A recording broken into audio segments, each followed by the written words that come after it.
네, 중요한 국제뉴스 정리해주고 계십니다. 선재규 선임 기자 나와 계세요. 안녕하세요. 안녕하세요. 네, 중동 얘기부터 좀 해보겠습니다. 이란 인터내셔널에서 3시간 전에 단독 보도한 내용이 있다고요? 이란 인터내셔널이라는 매체가 이거 영국에 거점을 둔 반체제 매체인데요. 네. 지금부터 한 3시간 전에 그 단독 보도를 했는데 이름을 밝히지 말라는 그 이란 사정의 정통한 소식통을 인용했다고 하면서 그 이란 대통령이 말로는 이제 그 뭐 이스라엘에 보복해야 된다는 얘기를 하지만 최근에 그 하메네이 최고 지도자를 사적으로 만난 자리에서 이스라엘을 공격하지 않았으면 좋겠다고 그렇게 얘기를 했다는 겁니다. 네. 이 강행을 할 경우에 그 이란의 심각한 그 충격이 불가피할 것 같아서 자기가 대통령직 수행하는 데 문제가 있을 것 같다. 그리고 특히 이스라엘이 이란 그 인프라하고 에너지 쪽을 공격을 하게 되면 이거는 가뜩이나 지금 경제 제재 때문에 경제가 많이 어려운데 돌이킬 수 없는 그런 치명적인 타격을 입게 될 거다. 이렇게 얘기를 했다는 겁니다. 네.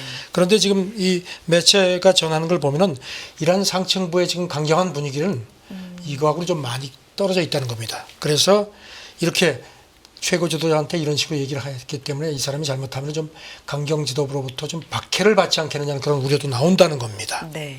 아시다시피 페제시키안 그 대통령은 좀 개혁파죠. 그래서 되고 나서 그 전에 그 이란 핵 합의를 주도했던 인물을 외무장관으로 임명을 했거든요. 그래가지고 이제 그동안은 이렇게 약간 좀 개혁적인 그런 목소리가 나올 걸로 서방 쪽에서 기대를 해왔는데 일단 이런 보도가 나와서 과연 여기에서 이란 그 최고 지도자가 어떤 결정을 할지 상당히 주목이 됩니다. 지금 아주 격한 충돌은 좀 완화시키려는, 피해보려는 어떤 목소리들이 계속 지금 나오고 있는 가운데. 그렇죠. 브링컨 네. 미국 국무장관도 지금 계속 양쪽 다 어제는 그 미국이 이란 이스라엘하고 직접 소통했다 하면서 어떤 쪽도 확전되는 것은 좋지 않다 이렇게 얘기를 하면서도 이스라엘의 자유권 최악의 사태에는 이스라엘을 보호한다는 얘기를 하고 있습니다.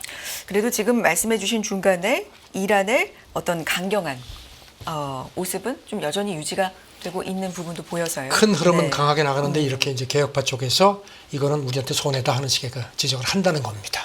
이 부분 계속해서 좀 주시해 보도록 하겠습니다. 자, 다음 얘기 넘어가 볼까요? 월가에 지금 최근에 굉장히 많이 갑론을박이 있죠. 이 금리 인하. 근데 긴급으로 해야 된다. 이런 얘기 있는데 여기에 대해서도 의견이 상당히 다양합니다. 그 펜실베이니아 대학 와튼 스쿨의 제러미 시걸 교수가 그 지금 뭐 기다릴 때가 아니다. 당장 FOMC 긴급회의 열어서 75bp 네. 내리라고 얘기를 했었거든요. 그래서 이제 긴급 그 이제 9월까지 기다리기 너무 너무 상황이 나쁘다는 겁니다. 그런데 지금 오늘 새벽도 보면요. 그 긴급 그 FOMC에 대한 그런 그 목소리는 많이 가라앉은 것 같습니다. 네. 아까 그 이마란 특파원도 얘기를 했지만 그 골드만삭스 데이비드 솔로몬 CEO도 그렇고 여러 목소리들이 그 금리를 물론 내리기는 해야 되는데 지금 당장 9월 FOMC 이전에 급하게 움직일 것까지는 필요가 아니다 하는 적이 얘기를 합니다. 그래서 TS 롬바르드의 그 미국 담당 수석 이코노미스트 고객 메모를 냈는데 지금은 침체는 아니지만 연준이 조치하지 않으면은 연말까지 훨씬 더 심각해질 거다. 그래서 다음 달 0.5%포인트를 시작으로 해서 금리를 내려야 된다. 그리고 지금 보면은 연방기금 선물 시장은 다음 달에 그 0.5%포인트 인하 포함해서 내년 말까지 한 2.25%포인트 정도 내려갈 걸로 그렇게 전망되는 쪽으로 거래가 이루어지고 있다고 합니다. 네. 뱅크 오브 아메리카 쪽에서도 비슷한 얘기를 했고요. 지금 긴급 인하를 고려해야 할지를 묻는다면은 지금 시점에서 우리 답은 아니다. 이런 식의 그 BOA도 그런 식의 고객 그 보고서를 냈습니다. 네. 긴급 인하를 과거에 언제 했는가를 보자면 지금보다도 훨씬 더 긴박한 상황이었고 지금은 좀 아닌 것 같다. 과거에도 이런 9차가 목소리도. 있었지만 네. 그때도 보면은 지금 같은 상황은 아니고 훨씬 더 긴박했다는 점도 상기시켰습니다. 알겠습니다. 금리 인하에 대한 얘기는 계속해서 좀 갑론을박이 있는데 그만큼 시장이 방향성을 좀 못 찾고 있다는 그렇습니다. 이야기이기도 하겠죠. 중국 경제 얘기로 좀 넘어가 보겠습니다. 중국의 지난달 수출이 예상치보다도 좀 못 나왔다고요.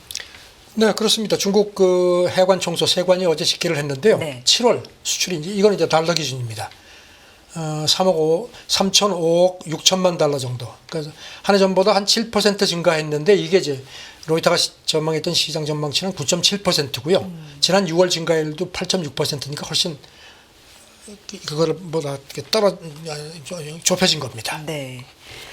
예상치보다 굉장히 하회했고 좀 안 나왔다라는 건데 수입은 급등하고 시장 전망치하고 좀 엇갈리는 것 같습니다. 그렇죠. 수입 네. 같은 경우는 그 지난달 수입이 한 해 전보다 7.2% 늘어났습니다. 그래서 이게 로이터가 전망한 시장 그 전망치는 3.5%니까 훨씬 근 두 배입니다. 그리고 지난 6월 증가율은 오히려 그때는 2.3%가 감소했었습니다. 그러니까 네. 뭐 그거하고 비교해서 훨씬 이제 늘어난 건데요. 이렇게 되니까 이제 중국의 지난달 무역 흑자가 한 847억 달러 정도. 그래서 7.1% 그러니까 증가된 거죠. 그러니까 이게 한 해 전보다는 한 3.5% 늘어난 걸로 되어 있습니다. 네. 국가별로도 자세하게 좀 세부적으로 나와 있나요? 아세안 같은 경우는 많이 수출이 늘었습니다. 베트남 같은 경우는 특히 22.3%가 늘어난 걸로 되어 있고요. 그다음에 대만, 홍콩도 10%대 이상 늘었습니다. 그 미국 수출이 미국하고 그동안 티격태격했는데 한 해 전보다 2.3% 조금 늘었습니다. 네. 반면에 유럽 연합에 대한 수출은 1.1% 감소. 이게 뭐 전기차 가지고 지비를 하고 하는 그런 게 영향을 받은 것 같습니다. 특히 네덜란드에 대한 중국 수출이 지난달에 12% 이상 줄었습니다. 이건 특징적이네요. 네, 그렇습니다. 우리나라하고 일본 같은 경우는 이제 우리는 수출이 3.1% 늘었고요. 일본도 그러니까 줄었습니다. 우리는. 감소했고. 네, 일본도 한 6% 이상 감소했고요. 그래서 중국이 우리에 수출한 거. 그렇죠. 중국이 예. 일본에 수출한 그렇죠. 그다음에 양이, 러시아에 대한 네. 중국 수출도 1% 이상 줄어든 걸로 되어 있습니다. 네. 히토리 같은 경우는 늘었고요. 자동차도 많이 늘어났습니다. 25% 이상 늘었고 선박, 가전제품, 철강지 같은 것도 모두 20% 이상 늘어난 걸로 되어 있습니다. 네. 뭐 수입 실적도 국가별로 좀 볼까요? 이거 이제 중국이 수입한 건데요. 네. 지난달 같은 경우 보면 이제 뉴질랜드, 독일 같은 데서는 많이 줄었습니다. 독일 보니까 근 12%가 줄었고요. 인도네시아에도 로부터 수입한 것도 한 7.6% 감소한 걸로 되어 있습니다. 네. 그리고 좀 아무래도 무역 마찰 때문인 것 같은데 유럽 연합, 미국으로부터의 수입도 줄었고요. 반면에 우리나라에서 수입한 거는 꽤 늘었습니다. 한 13.4% 늘어난 걸로 되어 있습니다. 네. 네덜란드 아까 그 수출은 급감했다고 했는데요. 네덜란드에서 들어온 거는 많이 늘었습니다. 이게 아무래도 첨단 반도체 장비 때문인 것 같습니다. 뭐 24.8%나 늘었습니다. 아무래도 이렇게 국가별로 좀 보는 건 중국이 세계 곳곳과 좀 마찰을 빚는 것도 그렇죠. 무역 마찰을 그런 추이하고 네. 좀 맥락이 닿습니다. 빚는 곳도 있기 때문에 지금 어떻게 감소하고 증가했는지를 좀 보는 차원에서 한번 살펴봤고요. 그럼 성장, 지금 중국의 경제가 어떻다는 겁니까? 지난 2분기 성장이 연율 한 4.7%. 네. 시장에서는 한 5.1% 전망했으니까 꽤 낮습니다. 올해 중국의 목표치가 5% 안팎인데 이거 달성하기가 좀 더 힘들어진 거 아니냐는 관측이고요. 그 로이터 분석은 이렇습니다. 중국의 그 7월 무역 통계와 관련해서 그 당국이 내수를 진작시키려고 안간힘을 쓰지만 성장 추진력이 여전히 약하다. 그리고 이제 코로나 팬데믹 이후에 부동산 침체가 지금 계속 이어지고 있고 일자리 안정에 대한 우려도 커서 소비자 신뢰가 지금 줄어들었죠. 네. 그래서 지금 블룸버그도 내수가 실질적으로 늘어나지 않는 한은 경제를 활성화하기에 충분치 않은 것 같다. 이렇게 진단을 했습니다. 중국 경제 얘기할 때 내수, 부동산 얘기는 계속해서 계속 발목을 따라붙습니다. 잡는 부분으로 지금 나오고 있고요. 독일 경제 얘기를 좀 해보겠습니다. 유럽의 뭐 경제에서 최대 국가라고 할 수 있죠. 독일 경제도 지금 굉장히 약한 상황이라고 하는데. 그렇죠. 지금 네. 뭐 유럽에서 제일 크고 지금 미국, 중국 다음으로 이제 3위 경제로 이렇게 평가가 되는데요. 독일이 지금 뭐 저는 계속 지금 침체 허덕이고 있습니다. 독일 통계청이 발표를 했는데 지난 6월 기준입니다. 수출이 1,277억 유로 정도. 그러니까 네. 한 달 전보다 3.4% 감소한 걸로 되어 있습니다. 이게 전문가 예상한 거는 1.5% 감소인데 그거보다 훨씬 더 심각합니다. 네. 감소 폭도 작년 12월 4.5% 감소였는데 그때 이후에 가장 컸고요. 독일도 제조업이 좀 기반이잖아요. 그렇죠. 자동차도 제조업 그렇고. 기반 수출 네. 경제인데 지역별로 보니까 수출 같은 경우는 유로존 같은 경우는 3.2% 감소했고요.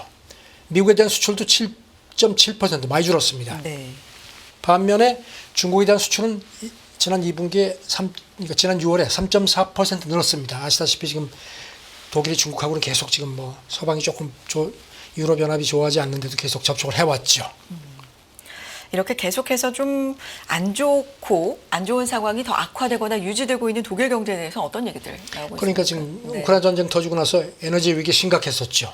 그래서 그때 한번 휘청했고 그다음에 이제 중국도 지금 계속 침체에서 헤어나지 못하고 있고 최근엔 미국 경제도 좀 식어가는 조짐이 나타난다는 것. 이게 삼중고입니다. 그래서 지금 회복을 기약할 수 없다는 게 지금 시장 전문가들의 그 중론입니다. 네. ING 분석가 얘기는 미국하고 중국의 경제 모멘텀 둔화에다가 지금 새로운 무역 긴장이 촉발되고 있기 때문에 독일같이 수출주도 하는 그 나라의 경제 회복을 기대하기 어렵다 이렇게 진단을 했습니다. 네.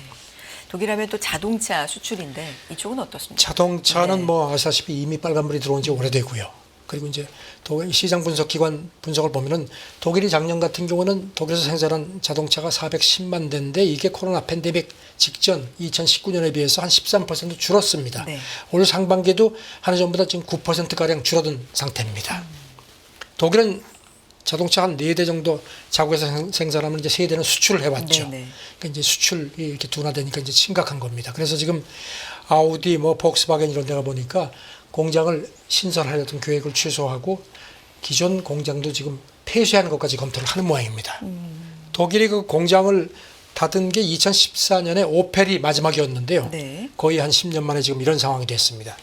지금 독일 자동차 업계 분석 하는 전문가 얘기는 팬데믹 이전 수준을 회복하는 길은 어렵고 앞으로 한 10년 정도 이런 자동차 독일 자동차 업계의 부진이 이어지지 않겠느냐 이렇게 어떻게 봤습니다.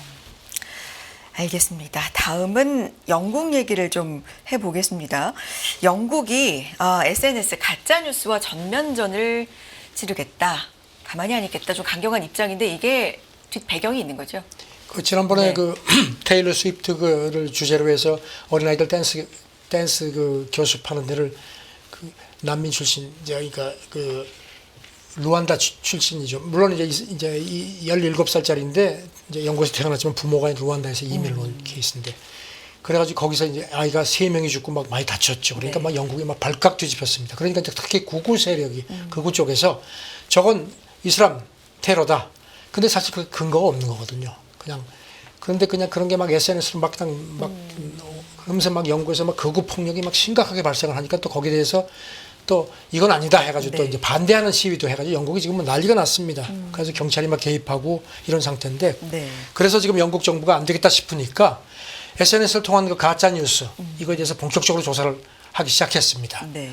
그러면서 이게 과연 어떤 역할을 했는지 필요하면 법도 만들겠다 그런 얘기도 하면서 특히 외부 국가에서 개입을 한 게 있는지 이것도 조사를 하겠다는 건데 노동당 정부가 지금 출범한 지 한 달 조금 지났는데 네. 난감하죠. 그래서 뭐 극우 세력을 너무 또 강하게 또 뭐 탄압한다는 뭐 이런 이상한 얘기까지 나오는 상황입니다 지금. 스타머 총리가 뭐 플랫폼 직접 거명하면서 이야기를 또 직접 했죠. X를 얘기를 했죠. 네. X가 이제 X를 통해서 많이 퍼지니까요. 그러니까 이제 여기 대해서 머스크가 이제 그러니까 막 정보에서 이렇게 세계 나오니까 이제 네. 뭐 틱톡이라든가 뭐 메타 이런 데는 이제 전부 납작 엎드렸는데 머스크는 이건 표현의 자유다. 전혀 누그러지지가 않습니다. 그러면서 막 계속 X에다 글을 올립니다. 소셜 미디어에 문제가 없다.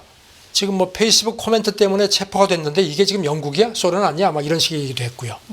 그리고 또 뭐 영국이 지금 뭐 내전에 직면했다는 얘기까지 막 나오고 하니까 지금 영국 정부도 화가 잔뜩 났습니다. 네. 의회에서는 저 사람 소환해서 우리가 청문회 하자 막 이런 얘기까지 지금 나옵니다. 그래도 뭐 머스크는 꿈쩍도 하지 않습니다. 네.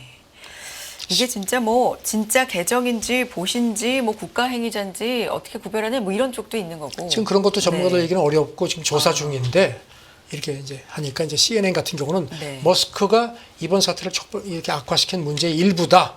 그러면서 반이민적 표현을 이렇게 증폭시키는데 엄연히 이렇게 X가 이렇게 여기 그 어떤 중계 채널 역할을 한 게 드러나 있는데도 이걸 이렇게 막 그냥 강하게 막 이런 식으로 막 나오는 건 이거는 말이 안 된다는 식으로 비판을 했습니다. 네. 그런데 외신들이 이제 머스크 유독 저항한다 뭐 이런 얘기도 하고요. 영국 의원들은 뭐 소환하자 이런 얘기도 나오고 상당히 지금 격해집니다. 보면 영국 같은 경우는 네.